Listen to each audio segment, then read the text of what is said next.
Going back to 1979, after having operated the circus for almost 12 years, we decided to acquire a business that was very similar operationally. The company was Ice Follies and Holiday on Ice. It played in many of the same arenas and venues as the circus. It involved transporting and caring for performers, ice skaters versus clowns. And we thought our expertise with the circus would immediately translate into this new business. And we were right about everything except the most important element, the customer. The new show that we produced was spectacular. It had the best skaters. It had incredible special effects, lights, music, everything that you want to see. But the audience stayed away in droves. So I was trying to figure out how to fix the problem. When I was at the show during a Saturday matinee, and I looked up at the sparse audience, and what I saw was a reflection of eyeglasses, a lot of gray hair. And before I said, oh no, my audience is going to die, I realized that there were no families there. And so I knew that we had to do something to solve that problem. So I went to the Walt Disney Company, where I pitched them on an idea that, of course, I thought was the best idea in the world.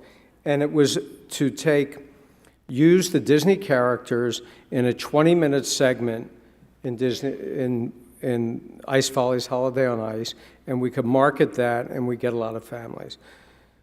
So as I was being escorted out of the office, it was a very quick rejection.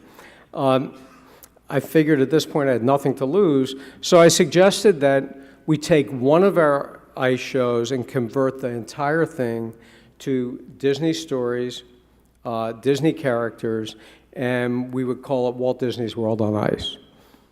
And they said, that's pretty interesting. We didn't want to be part of something else, but we could be our own thing. So that was in 1980. The first show opened in 1981. Today, 35 years later, there are currently 9 different touring Disney on Ice shows performing all over the world.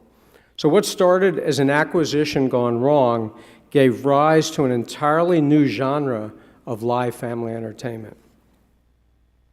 When we started Disney on Ice, we were on a year-to-year contract.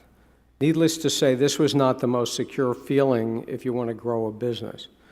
Every year we were investing millions of dollars of capital in new show productions without any assurance that our contract would be renewed. So in the fall of 1984, I get a call from a person that I dealt with at the Disney office, and they said, everything's changed around here. It's all new management. And Michael Eisner was now the new chief executive officer. So I visited with him in November, and one of the first things he said to me when I met him was, why are we in the ice show business? So you can imagine, I'm on a year-to-year contract, there's new management in there, and he didn't know why they were in the business. And after it took me a second, I was pretty stunned. So I asked him a question. I said, well, have you ever seen one? And that was a good question because he had not. And so I invited him the following month to come sit with me during the show in Los Angeles and tell me what he thought of the show, what he liked, improvements that he would want to see, and then what I would do is I would do all the improvements, we'd change up the show, and the following year he'd come back and he'd sit with me again and tell me what he thought. And if he didn't like it, I figured we'd be out of the ice show business. But if he did, I needed one thing. I needed a little more security. I needed at least a 5-year deal.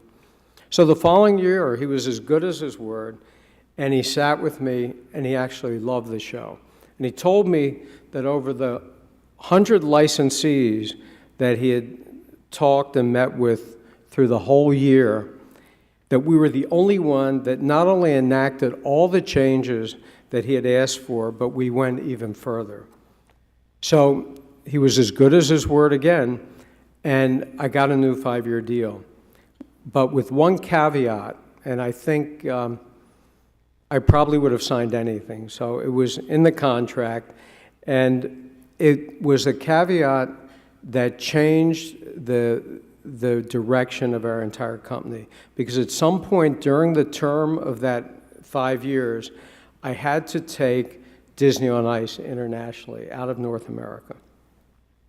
So that was the turning point in the history of Feld Entertainment.